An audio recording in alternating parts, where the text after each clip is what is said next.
If you know my channel, you know that I love stealth games.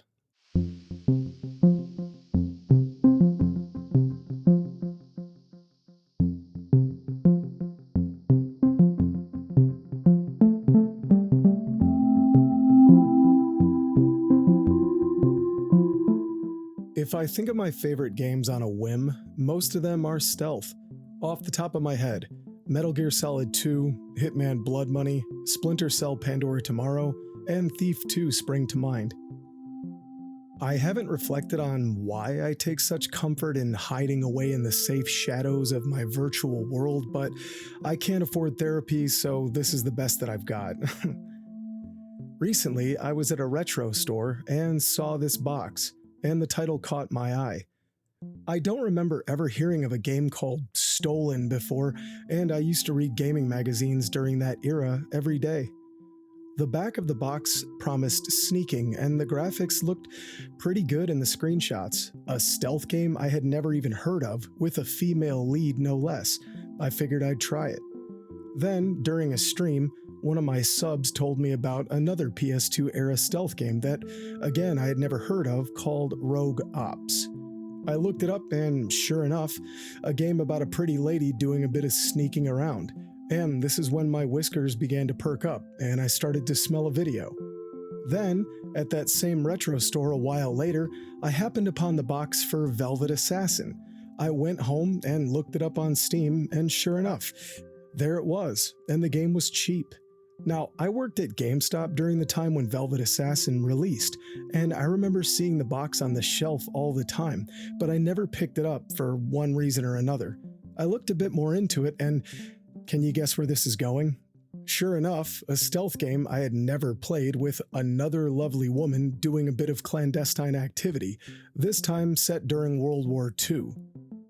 I knew at that point exactly what I was going to do. And so here it is, a special triple review just for you. 3 stealth games with female leads that very few people seem to remember, 2 of which I had never even heard of, the other game I had never even watched footage of, much less played. Oh, and if you're curious as to why Emily from Dishonored 2 isn't here, it's simple. Dishonored 2 is a masterpiece that deserves its own video, you feel me? Alright. So are these forgotten stealth games worth remembering, or did they disappear for a reason? Do you like that line? Hey, and if you can, could you like this video? More people get to see this garbage if you do. Thank you. Yo! Check. Check.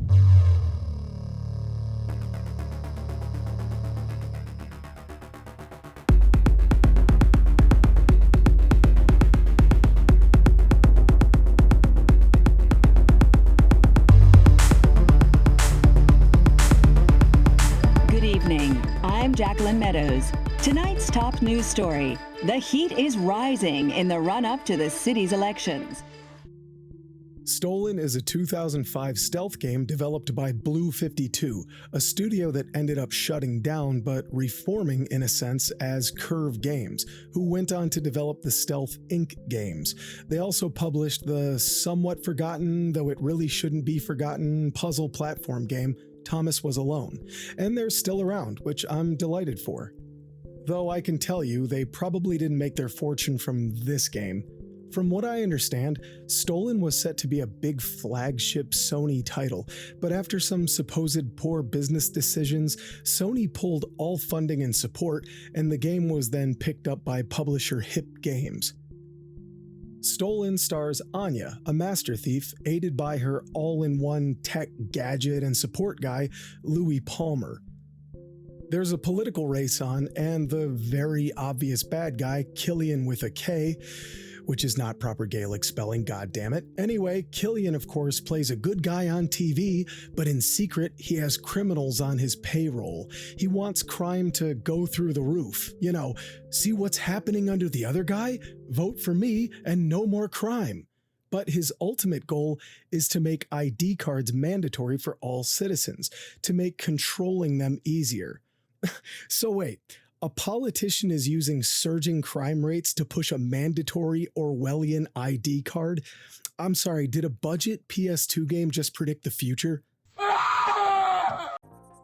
First thing to note, Anya is not an assassin, she's strictly a thief, and doesn't have any lethal tools.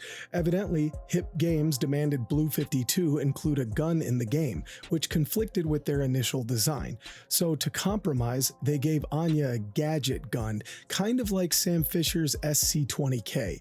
She could shoot all manner of sneaky devices or stun darts to knock down enemies.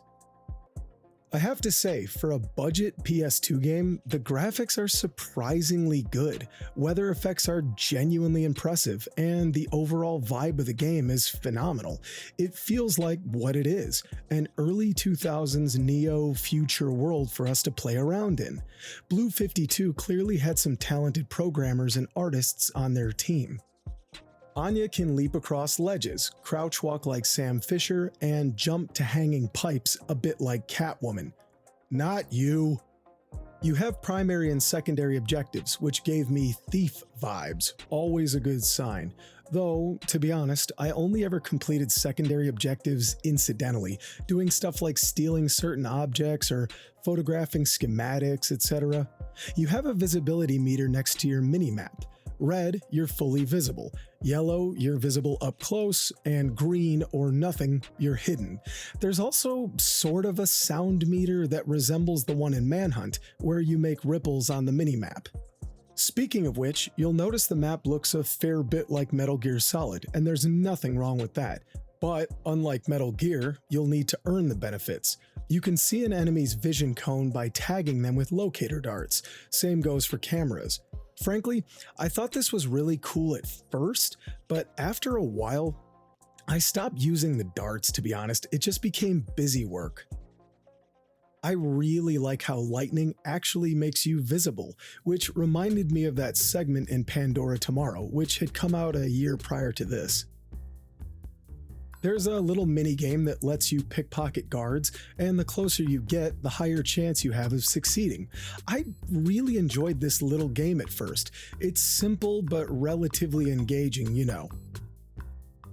And in addition to the nice weather effects and solid texture work, the grab and drag animations are excellent. This dude obviously weighs a load, and it looks like Anya is using all of her strength to maneuver this big boy.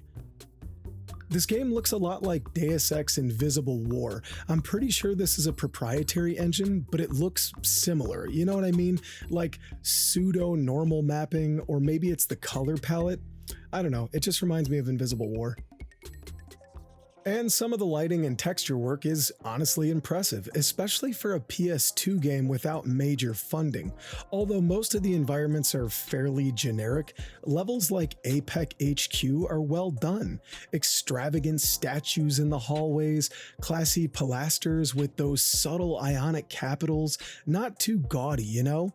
And if you watched my Splinter Cell review, the good one that is, you'll know I enjoy sneaking around some fancy office environments, and this one is pretty good. Anya can also use sonic emitter darts to make sound as a lure, and this was before Splinter Cell Double Agent had that whistle gun, so kudos. And I like how you shoot them to plant them first, and then trigger the darts manually when you're ready. And oi, looky here, a lock-picking minigame, and it's actually quite a bit of fun. You have to match the pick to the barrel and then hold the block up in the outer chamber. And wouldn't you know it, Anya can whistle too.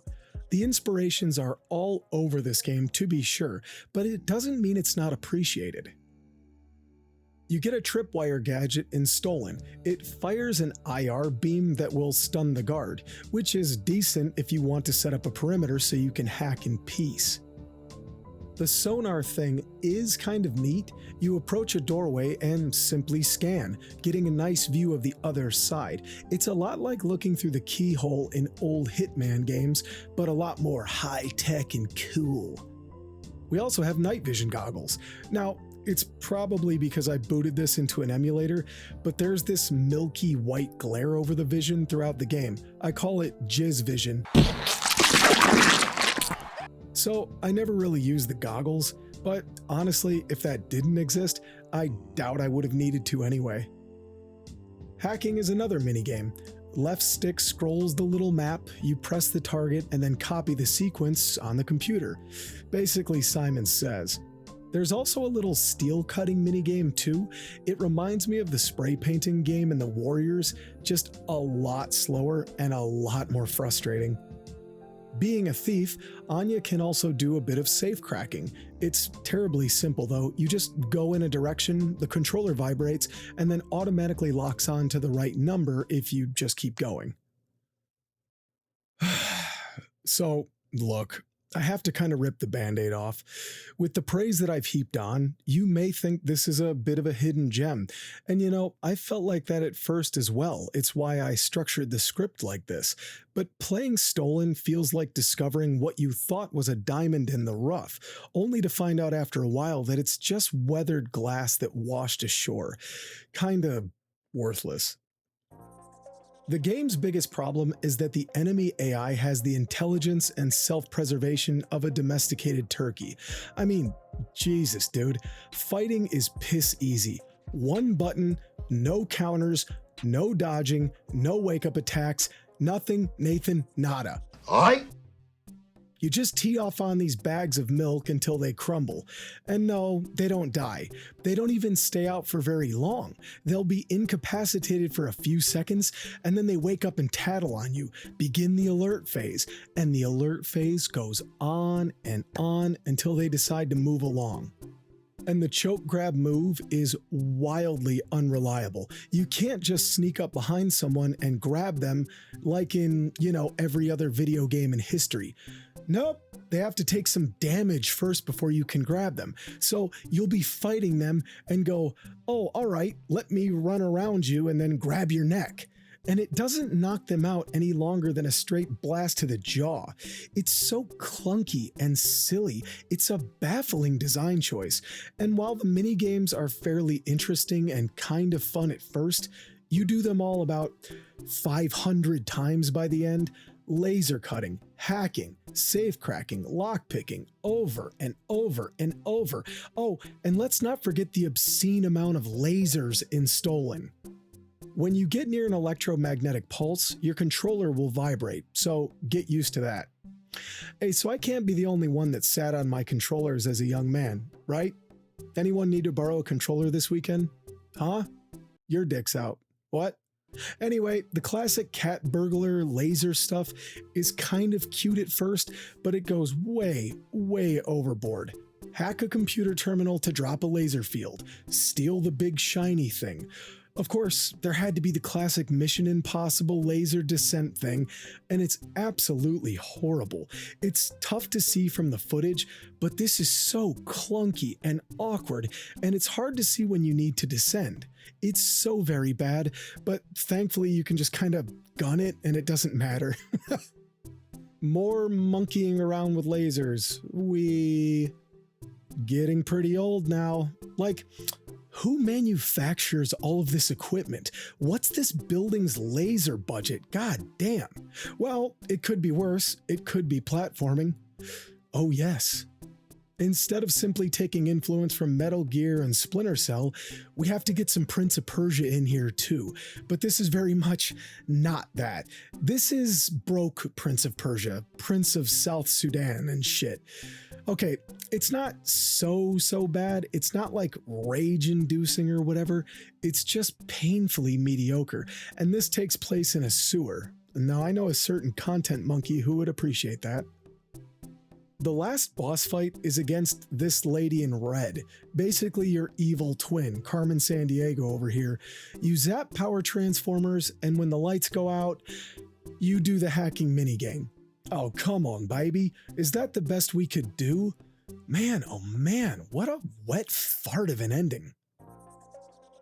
Anyway, I appreciated that the developers were really trying for something with Stolen.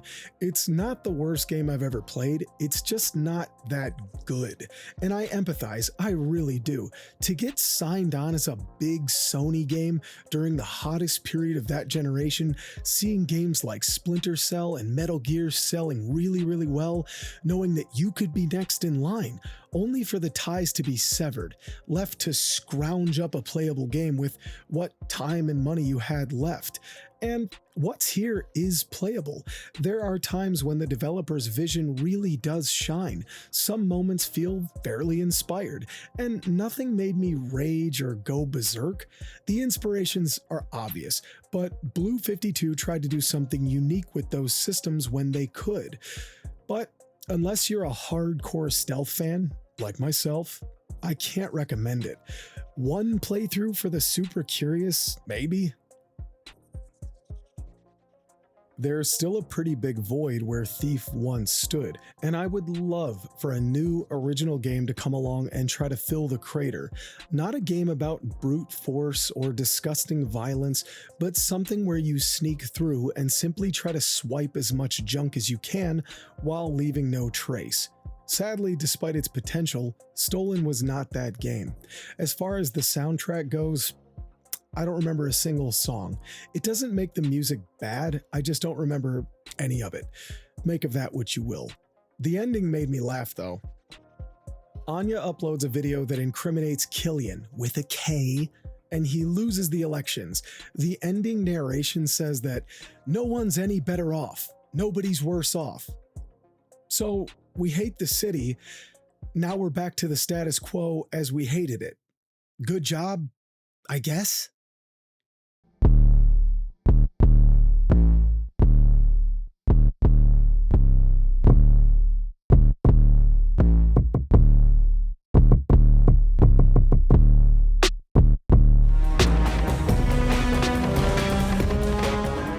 My smile slowly deteriorates into a grimace. So, Rogue Ops is a 2003 stealth action game. The plot isn't generic at all, I swear. I swear. We play as ex-Green Beret Nikki Connors. Her family is deceased at the hands of the bad guys, Omega 19. Nikki's husband was part of a counter-terrorist group known as Phoenix.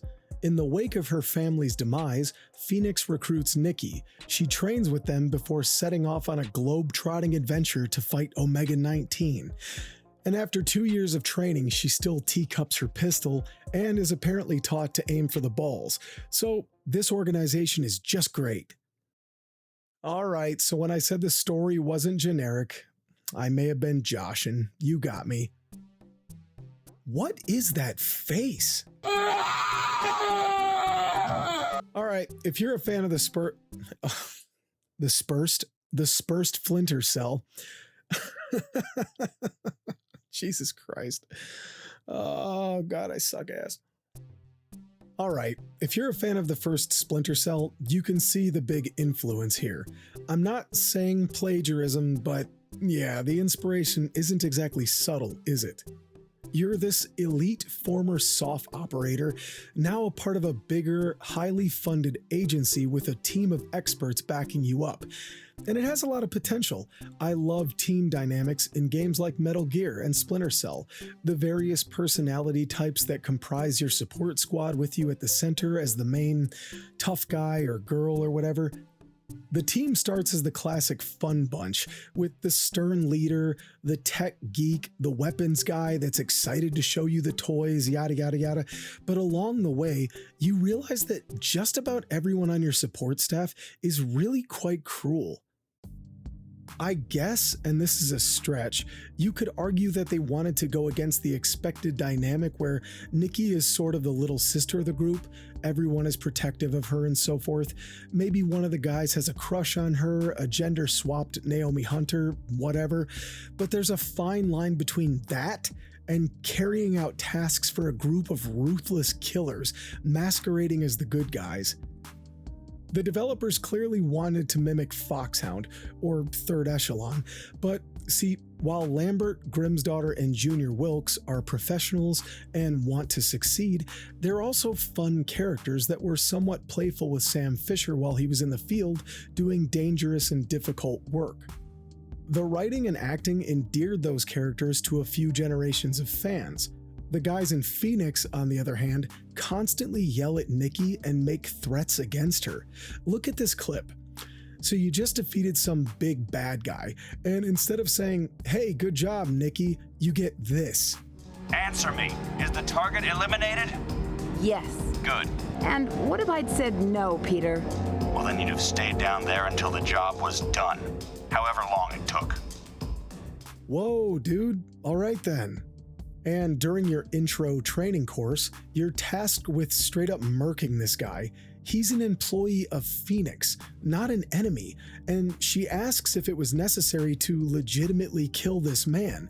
They don't say, "Well, we found out he was secretly with Omega 19, but he didn't know that we knew. This is why we gotta keep our eyes open at all times, Nikki." No. They just say this. Was it really necessary to kill him, Jonah? He failed his training session and was surplus to requirements. Now pick up the body and carry it to a suitable hiding place. Jesus Christ, dude. This whole team is hateable. And again, I say, the tonal whiplash is all over the place. The graphics are colorful and lively. We have a sexy, sassy leading lady and some really comical over-the-top villains. But then you get this very callous dialogue, and it's like, hey, whoa, what? Perfect example. If the main bad guy gets away during the Golden Gun mission, Nikki basically pleads for another opportunity, and her handler just coldly tells her she's coming back to base for some attitude adjustment. By letting Varga escape, we've lost any chance of catching up with Omega 19. There'll be other chances, Peter. Not for you. We're bringing you in for some attitude adjustment. I mean, damn, dude. Like, I don't want to do this anymore. The only saving grace is that Duke Nukem himself, John St. John, does the voice of Jacobson. He's credited with additional voices, but my ears will recognize those pipes anywhere. Green lighting your field operative status. Let's get on with this. There's someone I'd like you to meet. So, alright, I'm not going to go on all day about this goofy 23-year-old budget stealth game, but indulge me a little bit further, yeah? I'm so fascinated by this strange story, because it's not just your support team, it's Nikki too. Again, I use the word potential with regards to Rogue Ops. This character, while a painfully generic Pam Anderson archetype so common back then, had a chance to be really memorable and endearing. The tight stomach and big titties and skimpy outfit could have been eye-rolling at a glance, like, oh, just another bleach blonde bombshell, but then they could have hit you with some pathos, showing her in mourning over her lost family, seeing her struggle with the high cost of being a hired assassin. Is it worth all this bloodshed? What would my daughter think if she could see me now? Maybe you could see her turn against her handlers as she realizes that they are the bad guys, and the second half of the game is getting back at them. She finds out that they got her husband killed or something, you know? Well, no. Nikki is just as much of a vicious lunatic as her team. Back to that Golden Gun mission, as playful and cutesy as she's portrayed, she's heartless and even seems to take pleasure when she deceives this guy before executing him at point-blank range with a big-ass handgun. It's just, like, sadistic. If she was begrudgingly working with Phoenix to find the truth about her family, dealing with these creeps because they were her only hope, while also being a professional operator and doing what she had to do, okay, maybe sure, that'd be fine. But no, she's just as vile and bizarre as they are. Of course, it doesn't help that the acting is, yeah. We've got a very real threat confronting us here and now. But it's my life on the line here, not yours. Noted, but let's get on with this. Yeah. There's a scene where Nikki gets exposed to a toxin, and I thought, all right, here we go. Something interesting is going to happen. Well, never mind. She's conveniently given an experimental antitoxin, and that plot thread just disappears, lol. She's told to stand down, but Nikki Connors goes her own way. She'll have her vengeance. Wow. So anyway, twists and turns. Some guy named Peter is a double agent, goes against Phoenix. I can't imagine why, yada yada. And in the end, Nikki defies Phoenix and pops this dude named Kondrashev, who I guess was the bad guy, kinda. okay? But then she gets blackmailed. Peter tells her that Phoenix has her daughter. Gasp! What a plot revelation. Her kid's alive after all, and oh god, they did this years before Splinter Cell conviction. But then, John St. John Jacobson shows up and tells her to stand down. Again, Peter, the traitor, tells her, "Ha, no one leaves Phoenix." I don't know why I'm making him sound like Gangrel. So despite all she's done, coming out victorious, capturing this traitor and so forth, she's going to be held against her will to continue with Phoenix, the supposed good guys. Jesus Christ, this plot is just all over the place, and it ends with a cliffhanger. But, you know, with a game like PsyOps, where the ending made me desperately wish we had gotten a sequel, I wanted a bomb to go off right at the end of Rogue Ops, killing everyone on the screen, including Nikki, including me. I mean, hey, at least they tried. And again, there's potential in the characters. They were like 20% there. Gold buried beneath the rubble. Man, I did not expect to care so much about this stupid game. Alright, so how does this thing look, sound, and play? I'll say up front that although I don't really have any standout examples to share, the music is serviceable. Again, it's nothing worth putting in the review, but unobtrusive stealth game music. We started a training facility, again, shades of Splinter Cell, though much more colorful. Grabbing ledges is a little wonky. You have to use this view mode with L1. Look at the specific ledge that you want, and then tap X. I mean, I got used to it, but man, there are a lot of steps to do something so simple. When you crouch under stuff or go into vents, you'll get this intense first-person camera. It's a little silly, but it is pretty slick and good-looking. Rogue Ops definitely screams PS2 at you, but I mean that as a compliment, and the game is quite beautiful for the most part. Rain is gorgeous, little exhaust plumes puff out of vents, and I really love the color palette throughout. Like with Stolen, the dev team for Rogue Ops absolutely had some talented people on staff. I appreciate the Splinter Cell influence in the gameplay, like how rolling is mapped to crouch when running. I use that all the time. Nikki can crouch walk, even though it's slow and she's basically sitting on her heels. She can roll, climb ladders and pipes, press up against walls, and shimmy along ledges. And there's nothing wrong with taking inspiration from the best in the genre. It's not like Ubisoft wasn't inspired when making Splinter Cell. Her movement is a teensy bit sluggish due to strafe being mapped to left stick, along with forward and backward running, but controlling the character feels good overall. And like Anya in Stolen, we have a mini-map that displays enemy and camera positions, though I should point out that Rogue Ops came out a full 2 years before Stolen. Regardless, it was fun to note the similarities between the two games, and thankfully I don't have to tag anyone with tracking darts here. Additionally, Nikki has a visor, which is basically just glasses that double as night vision goggles and a sort of weird X-ray thermal vision hybrid, allowing you to scan for hidden stuff in the environment. Back to graphics, it's fun playing a game like Rogue Ops right after Stolen. Whereas Stolen was the more quote-unquote realistic looking game with the sleek presentation and lighting, it was dark and moody with a color palette of white, black, and blue. Rogue Ops, by contrast, is significantly more colorful, with an emphasis on environmental variety and a broader, warmer hue palette, something the PS2 did very well. As a result, Rogue Ops has aged pretty gracefully. One thing I did not care for is this game's stealth meter. The stealth meter doesn't adjust dynamically as you weave closer to or further away from light. Instead, Nikki's meter will count down until you're fully cloaked. From here, you're basically locked into being hidden from guards or cameras. If you run or fight, the meter is reset. The problem is that shadows are ill-defined and unreliable. I've been in dark corners, under stairwells, behind big boxes, you know, the usual places you'd expect to hide. And my little stealth gauge just wouldn't fill.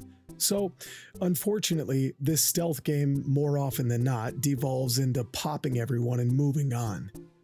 Well, at least Nikki can keep enemies down for good. With all due respect to Stolen's concept, it was really tiresome to have enemies getting up after being knocked down over and over. But Nikki is a bloodthirsty psychopath, so we're good here. She can also hide in lockers like our boy David. David! It's a classic, right? And it evokes that feeling of playing hide and seek with your kid brother. You can also hide bodies in the locker as well, and evidently Nikki is Eddie Hall. Jesus, lady. Nikki can pickpocket too. Again, this was before Stolen, so it was kinda neat to see it here. We can do melee takedowns by creeping up on a bad guy, but A, you have to be standing up. Okay, fine. B, you build up this meter as you stand there behind the bad guy, and then you unleash a quick time event to take the enemy down with a dramatic WWE-like finisher. There's even an X-ray effect like MKX. The higher your meter is, the less prompts for the QTE. God damn it, can one of these games just let you hit square and that's it? And oh god, the lasers begin. Oh my god! Oh my god! Okay, so I'm gonna try to remain optimistic here. Well, for what it's worth, there are some options, which was nice. You can either run off and pickpocket a guard for his keycard, or you can do a little Prince of Persia to navigate around. Simple choices, but I always appreciate a bit of variety. In addition to Splinter Cell, Metal Gear, and Prince of Persia, there's a bit of Tenchu sneaking into Rogue Ops as well, with the addition of Shuriukens. Nothing wrong with a little bit of Rikimaru for your stealth game. Rogue Ops has an alarm timer, so you can see when you'll be in the clear, unlike Stolen where you just sort of hung around until further notice, and the timer is pretty quick and painless. Also, I'm 99% sure this is the same sound that Agent 47 Silver Ballers make. Hell yeah.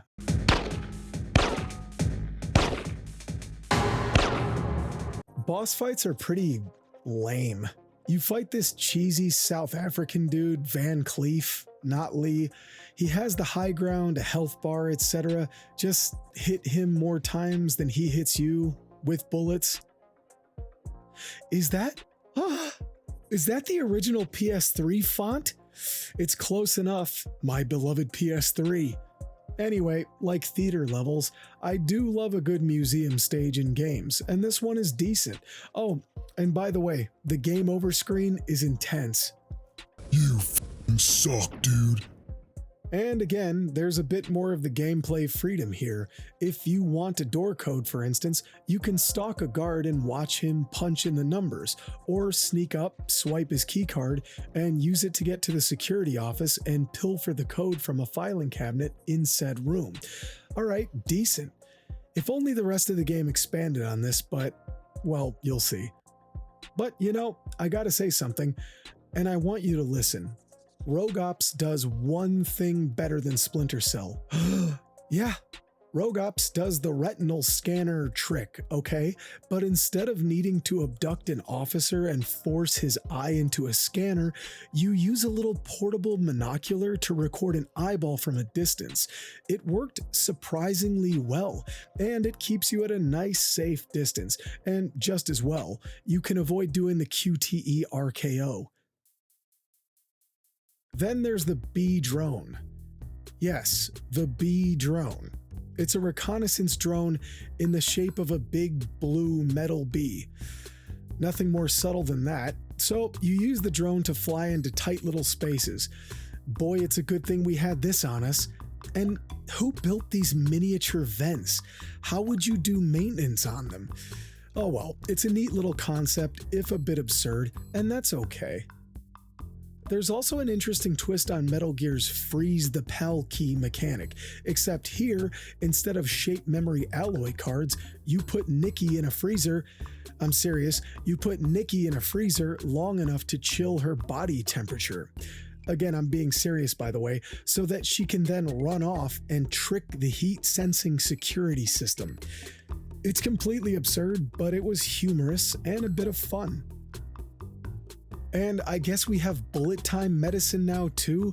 God damn, dude. So, Splinter Cell, Tenchu, Metal Gear, Hitman, and now Max Payne? Alright. Yeah, you get this single dose to slow time. The game does try its hand at some halfway original concepts though. There's a section following the Magyar Club where you have to assassinate your target with a golden gun, as I had mentioned earlier. Okay, so the golden gun thing is a bit familiar, but the setup here is good. Your target is Varga, and this is his golden gun, complete with golden bullets. How many times am I going to say golden? You need to make it look like he went crazy and did his whole group of guards in with these golden bullets.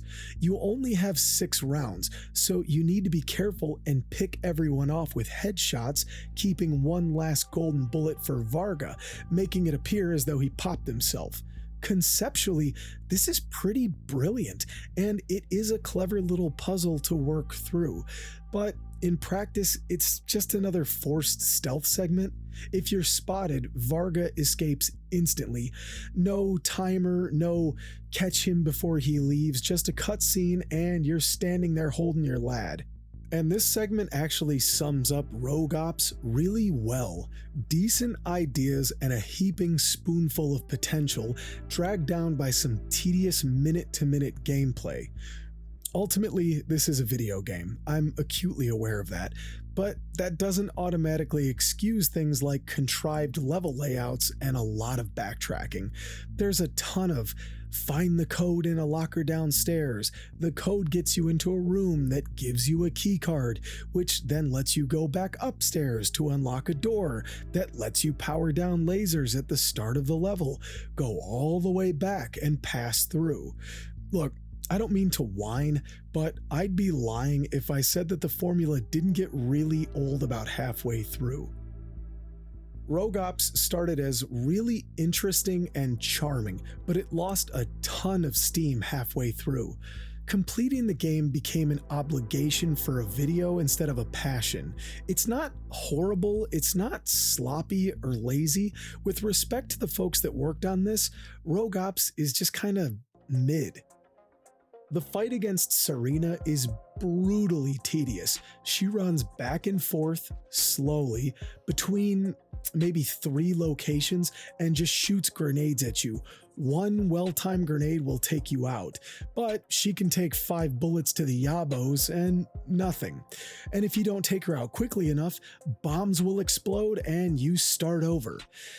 This is around the time where I started to turn on this game, honestly.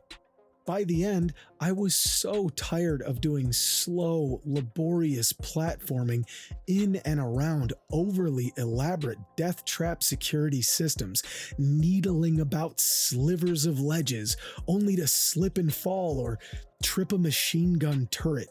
It stopped feeling threatening or tense. I was just waiting for the donkey controls to bang me between the buns, and let me tell you, my buns were certainly battered. But what kind of early aughts stealth game would be complete without an escape scene? Even Splinter Cell ended up doing one of these in Kokubo Sosho.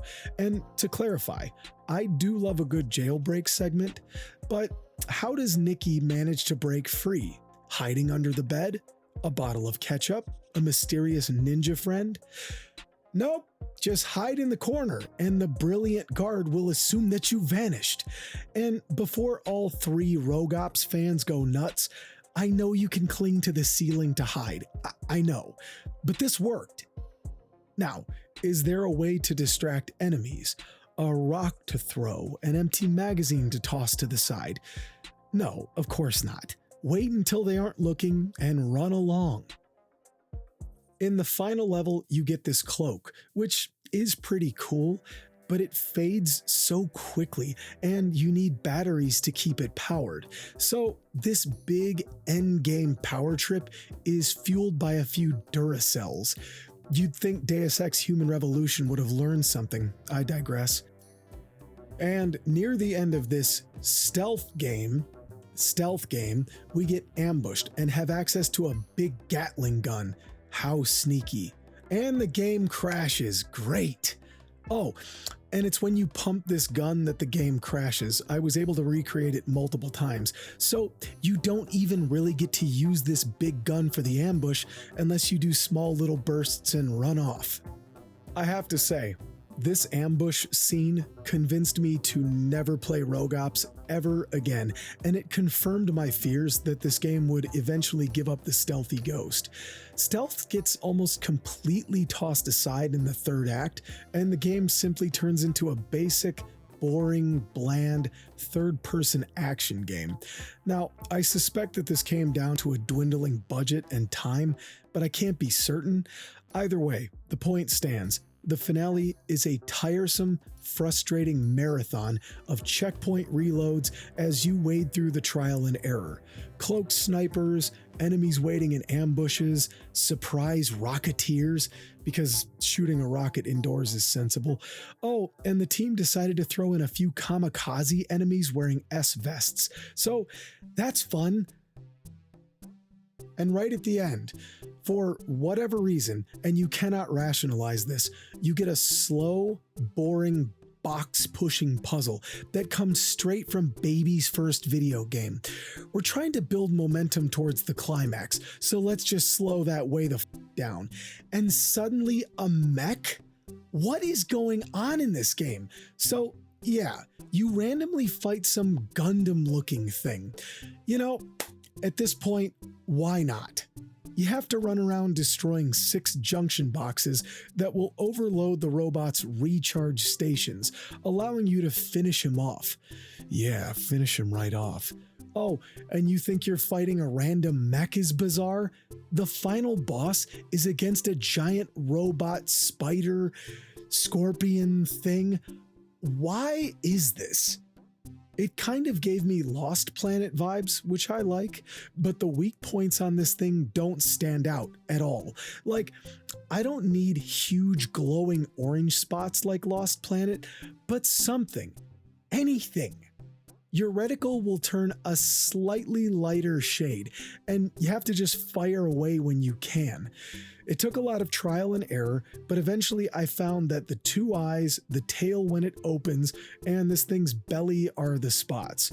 Shooting them was boring, and the fight overall, while very aggro and wild conceptually, was just a snooze fest. I'm sorry.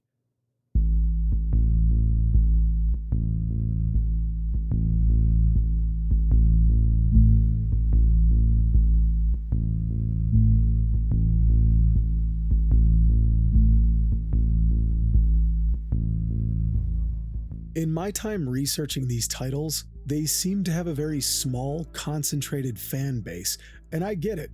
I don't mean to be so cynical and trash these games, but man, I gotta call them like I see them.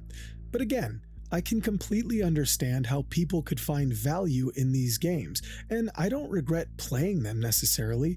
It was kind of neat to play stealth games that I had never even heard of. But in my opinion, which I formed after many, many hours of gameplay, it's clear to me why Stolen and Rogue Ops were lost to the sands of time. They're both aggressively mediocre when you compare them to the huge flood of incredible games from the 6th generation, and they haven't aged particularly well, especially against titles like Metal Gear Solid 2 or Chaos Theory. But alright, one more game. I'll be honest with you, my hopes were not high, and I found plenty of criticism on Velvet Assassin. The critics mostly crapped all over it, and frankly, I had to force myself to have an open mind and not approach this one with preconceived notions, which was not easy after getting my fill of Stolen and Rogue Ops. But I was committed, and the game was $5 on Steam, so come on, let's talk about Velvet Assassin. Surely, one of these games has to be somewhat decent, right?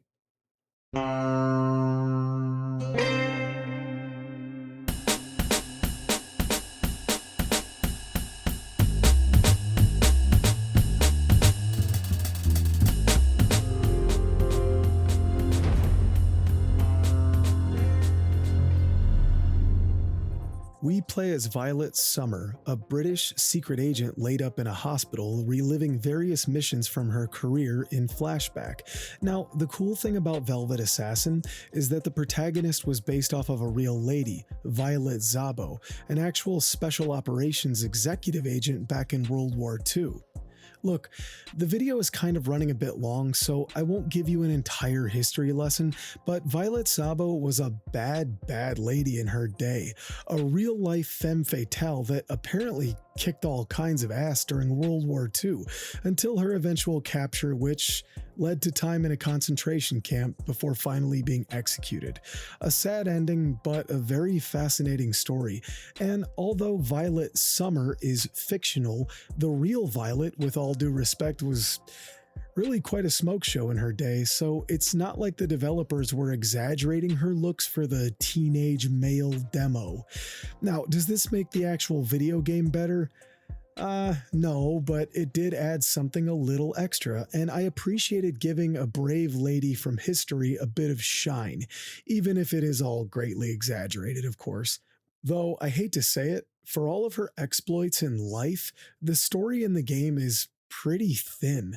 But for this final review of this video, let's just go through the game together.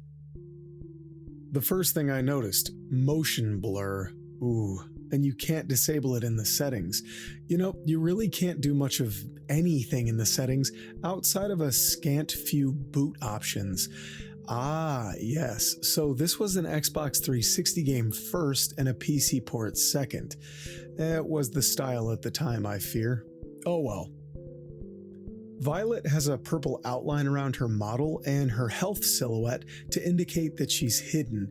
It's a nice little stealth meter and it works. It sort of reminds me of Riddick's blue screen when he's hidden, or James Earl Cash's blue silhouette when he's hidden. If your silhouette is white, you're exposed, and of course if it's flashing red, you're being attacked. I must say, Velvet Assassin has some fairly pretty visuals, man. It's painfully 2009, but I was expecting a whole lot worse, and I thought for sure that this was Unreal Engine 3. But no, this was the developer's custom engine, the Replay engine. Credit to these folks, they did a solid job. Pretty autumn leaves and a soft blooming sun, clear textures, and some fairly good animation work. Violet can hide in bushes, a classic trope. I don't know how she's blending in, but I'm not looking a stealth horse in the mouth. And oh god, it's the same first-person camera from Rogue Ops. Oh, please no more. So one of the big gameplay selling points is the ability to use morphine. It's sort of like a get-out-of-jail-free item. When you boot up, Violet goes into morphine mode. It's a little silly, obviously. She's suddenly in a gown and becomes Doom Gal for a brief period, able to do a single takedown from the front or run past multiple enemies to find a hiding spot. Now, I suppose you could justify it by saying that she technically is in what appears to be a morphine-induced coma in the hospital in the present day, and that's good enough for me. Anyway, it's neat and all. I used it maybe once or twice, but it wasn't something that I depended on. You only get one shot at a time, but the game gives you plenty of supplies, so feel free to morph out. But honestly, I just kind of forgot that it existed most of the time. Well, now we're pushing boxes again. Really getting some bad omens here, but I do like that Violet can peek through keyholes like our boy 47. I always love that feature in stealth games, and I used it quite a bit in this one. There are plenty of other classic tropes too. Turn off the enemy's electronic device, they come to investigate, you know what to do. You can collect letters throughout. Now, normally this kind of stuff just kind of passes by my eyes, and it's not some sort of major feature or anything, but I just wanted to say that I appreciate that they are fully voiced, as if Violet was reading them in the field to herself. And in general, Violet is a bit of a wasted character overall, but her actress, Melinda Y. Cohen, did a good job in the role. Not an over-the-top chimney sweet Brit, just the right amount of gravitas. Don't give up hope, dearest. Whatever happens, One day I will return home, and then I will always be there for you.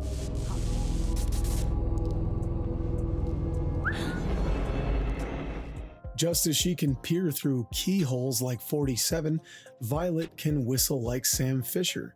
To this day, and I have to get this out, it's amazing what such a simple mechanic does for a stealth game, and how clever and fun it still is in games like Velvet Assassin, or more recently, Dr. Plague. There's also hiding in outhouses like lockers in Metal Gear, though you can't store bodies in them. You can't shoot out lights, but you can disable fuse boxes to snuff out a small handful of bulbs in the near vicinity, so that's something. I'll always prefer Metro's system of removing individual bulbs, but Metro is obviously on another level. Let's talk about the shooting all at once. You know, I had heard in a few places that the third-person shooting was bad, and I guess I just never saw that part. Is it amazing? No. And maybe it's because I'm used to playing crappy PS2 games lately, but the mechanics in Velvet Assassin were just fine. Sure, they're not the punchy, crunchy powerhouses as they are in Gears of War, but weapons have the appropriate kickback and thud to them, and there's a nice low TTK. Sound effects are decent. In particular, I like the thump of the suppressed Colt, and I appreciate that ammo is scarce. It allows you to shoot your way out of a tight spot or to save yourself if you kick up an alarm state, but it's not too much where the game can be played like a generic third-person shooter. Well, until the last chapter, but we're getting there. Again, the shooting mechanics in this game are not amazing, but it's absolutely not the worst I've ever seen.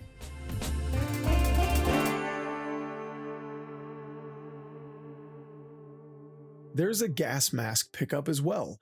If you're headed into an area with toxic fumes, you just slap it on and go, though you can't whistle while wearing it, which was a smart touch. Unfortunately, the gas mask isn't as big of a deal as I thought it would be. Like the morphine, I used it maybe once or twice more after this, but hey look, anytime I can look like Psycho Mantis, I'm content. Oh, and speaking of Metal Gear, they say you can't use firearms in this room, kind of like the nuclear warhead storage building at Shadow Moses. I was like, oh, okay then. Then I shot my 45 anyway, and nothing happened, so, no worries then. Most, not all, but most objectives throughout the game are pretty standard. Planting an explosive on a big important thingy, it is what it is. It's painless, fairly mediocre stuff you've done 1,000 times before, but it's not objectively bad per se. Speaking of explosions, shooting oil slicks will ignite enemies. I don't think that's how that works, and it is a little contrived that there are so many convenient little oil blotches in each environment, but it is a useful mechanic. As I say, the visuals aren't going to blow your mind, but the water shaders are quite pretty, and the backdrop of Paris with a hazy mist rising from the water gives the game an almost painting-like look, and sights like the cathedral are beautiful, even at a relatively close distance. I also noticed the patch on Violet's arm. It looks an awful lot like the Mercez Letifer agency patch from the Hitman series. I'm not sure if that was on purpose, but there are plenty of obvious Hitman gameplay influences. Speaking of the devil, or the Reaper, Tobias Reaper, okay, enough Hitman references. Like our bald assassin friend, when you find an SS officer uniform so conveniently placed at certain points, you can hide in a latrine to change your disguise. The idea of getting into a form-fitting leather outfit surrounded by Nazi piss fumes is unpleasant, but that's war, man. When you have the outfit donned, you can hide in plain sight. If you point a weapon, do something erratic, or if you get too close to an enemy, you lose your disguise. Now, the system isn't perfect. Firstly, I'm not sure how every single trooper would know that Violet wasn't on the level. Secondly, if an enemy is on ground level and you're above them, they'll still detect you if you're in proximity, despite them not even knowing that you exist. This was only a problem in the prison late in the game, but it's still corny nonetheless. But hey, I've played Hitman 2 Silent Assassin 1,000 times. I love that game like family, but to say the disguise system is perfect in there would be an utter lie. So for Velvet Assassin, no big deal, it works well enough. Unfortunately, however, bugs do happen. I got stuck inside of boxes that I had to push aside to progress. Now, I was able to wiggle out of a couple of them, but I did have to reload a checkpoint on a couple others. But I gotta say, that's really about the only stuff I had to deal with throughout. I couldn't believe that a game so old ran as well as it did on my system.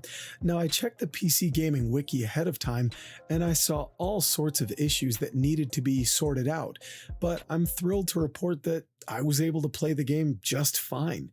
I didn't even need to download the old PhysX drivers. I was expecting a lot worse, but I'm certainly not complaining. And let me tell you something. I love a game that lets me turn a man into a walking bomb. If you find an enemy carrying a pineapple grenade on their hip, sneak up, pull the pin, and walk away. Just wait for the fireworks.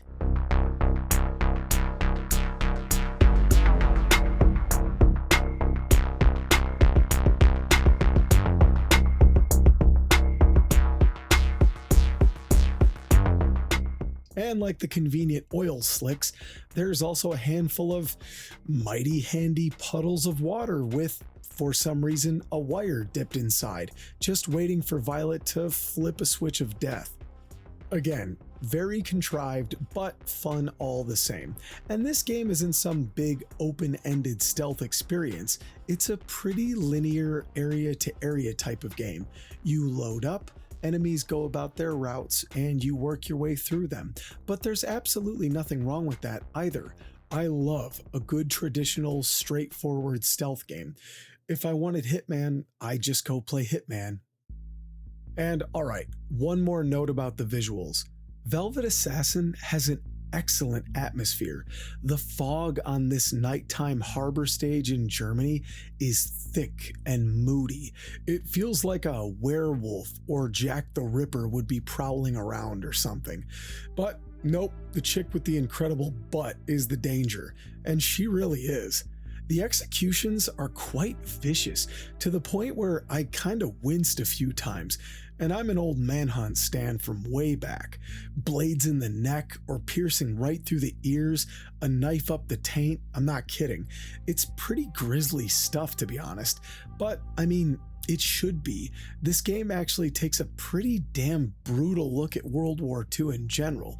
Again, as it should. We shouldn't pull punches with this kind of stuff.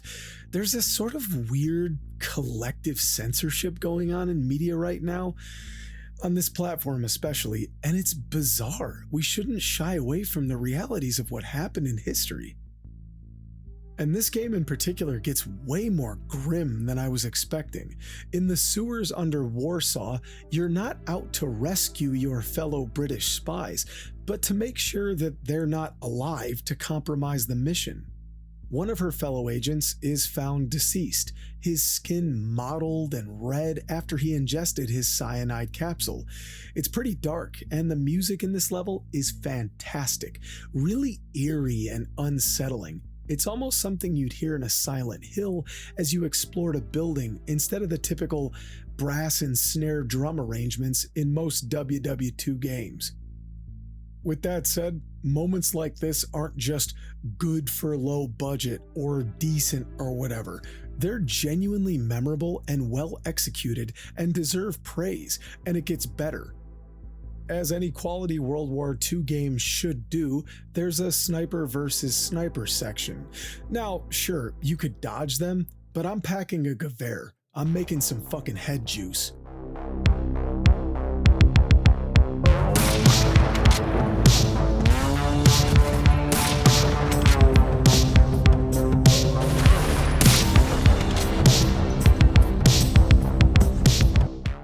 then, just when I started feeling like a cool war hero, Billy Badass, you see things like families executed in the ghettos, entire families, and this garbage actually happened in real life. So again, I'm glad that the team didn't shy away from reality. Then things take a full-on turn into horror when you enter the basement of a Gestapo prison where they interrogate captured civilians. It's dreadful in the truest sense of the word. Again, you're Billy Badass with your rifle in the sunlight, but down here, many innocent souls lost their lives, with the final moments being nothing but sheer terror. It's horrible to think about. Then the melee combat pops up and the illusion gets ruined. God damn it. Violet stabs like when movies parody Psycho or Halloween. The shooting mechanics I'll defend, but this, no. And on that note, I suppose I should get into the not so pleasant aspects of Velvet Assassin.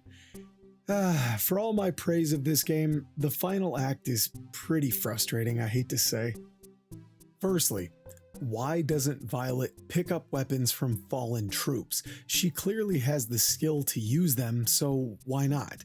Now, I say this because the final stages, beginning with the hospital, are super annoying. This is an exercise in absolute patience. So Violet wakes up in her pajamas in the present day and proclaims that she must retrieve a weapon as she's being hunted by the SS. Well, goddammit, woman, what is keeping you from picking up one of theirs? But that would cut into the arbitrary stealth and evasion this level forces upon you until you find the magical rifle across the map in a locker. There are a ton of guards, plenty of light, and sometimes foliage will cover you, sometimes it won't. I found myself reloading checkpoint after checkpoint until I could wiggle through in a perfect run, so to speak. Eventually you get an STG-44. My favorite weapon from Call of Duty World War II, by the way, and Velvet Assassin just turns into a generic third-person shooter. Also, I just want to say this, despite what a few cornball pundits on YouTube say, Call of Duty World War II was an excellent game, with the last of the sort of old-school multiplayer suites and a really solid campaign. I just needed to kind of wedge that in there. Thanks.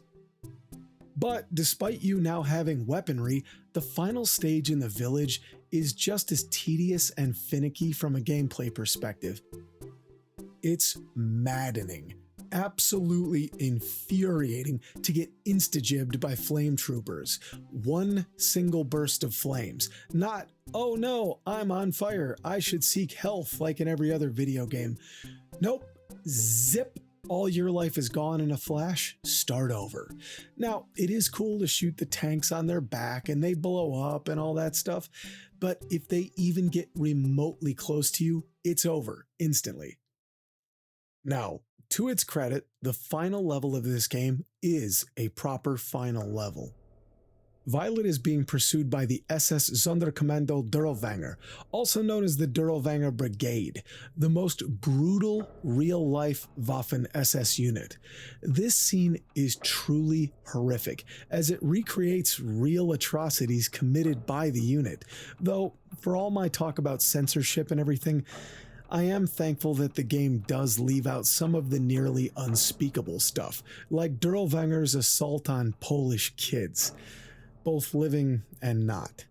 Yeah, this guy was a shitbag, to the point where even hardened SS commandos were disgusted by his depravity. And of course, he was a skinny little pencil-necked alcoholic loser that needed to feel like a big tough guy. Typical coward. So, to see this real-life death brigade marching through Warsaw, systematically destroying everything, incinerating piles of bodies, etc., is striking and ugly, especially with this hellish color grading and truly ominous soundtrack. Again, this is much, much more than just decent for a budget game or whatever. I don't need to qualify it. The atmosphere in this scene is truly incredible, especially as it really happened. However, the gameplay can't keep up with the mood. The finale sees you wiping out wave after wave of Durlvanger soldiers, and they have a ton of flame troopers. You're in tight quarters, and as I mentioned, the range on these things is bananas. And I also started randomly getting performance issues for some reason. They do clear up, but it was a bit odd to suddenly have this happen. Anyway, the final set piece is the church, and it becomes almost like a little horde mode type of thing. You need to be super quick and put the bad guys down as soon as you see them. Go get some ammo and haul your butt back to cover for the next wave. Now, eventually the game will decide that you've had enough, and the final cutscene is triggered. So, you're under the impression that Violet simply passes in the fracas, unable to save the village folk of Warsaw, and is instead consumed by the fire. However, we do see her in a clearing during the credits, suggesting that she did survive and has recovered some wings too. Now, maybe I'm reading too much into it here, but it could be argued that this is just our leading lady in the fields of Elysium, ready for the spirit's next journey.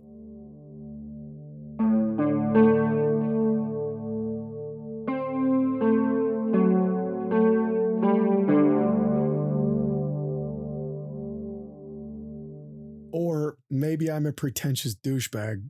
Could be.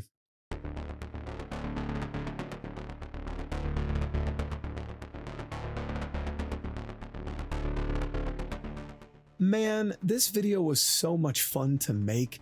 These aren't the best games ever, obviously, and after playing them, I can frankly see why they never picked up enough momentum to make sequels, but I also don't think that the hard work of these developers deserves to be forgotten. Sure, I had my misgivings, and I was definitely pretty salty a few times over all 3 games, but I don't regret playing any of them. Stolen and Rogue Ops are a nostalgic little glance into the old PS2 days, and it kind of reminded me of those sunny weekend mornings as a kid, reading issues of gaming magazines with a bowl of Apple Jacks or whatever. And I have to say, if you have time, Velvet Assassin is maybe $5 on Steam.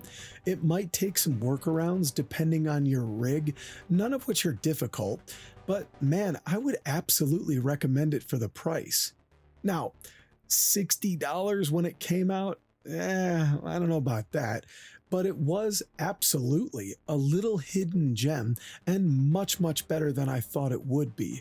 It's a bit generic in some ways, a bit contrived in others, like the water puddles and the gasoline spots, but the uniform mechanic and the brutal takedowns are pretty great, and the graphics have some solid atmosphere with a haunting soundtrack to boot. I would have to say, in my opinion, it's underrated. Either way, if you're a fan of stealth games like I am, I hope you enjoyed the video. Like it if you want to, subscribe if you want to. If not, no hard feelings. Take care.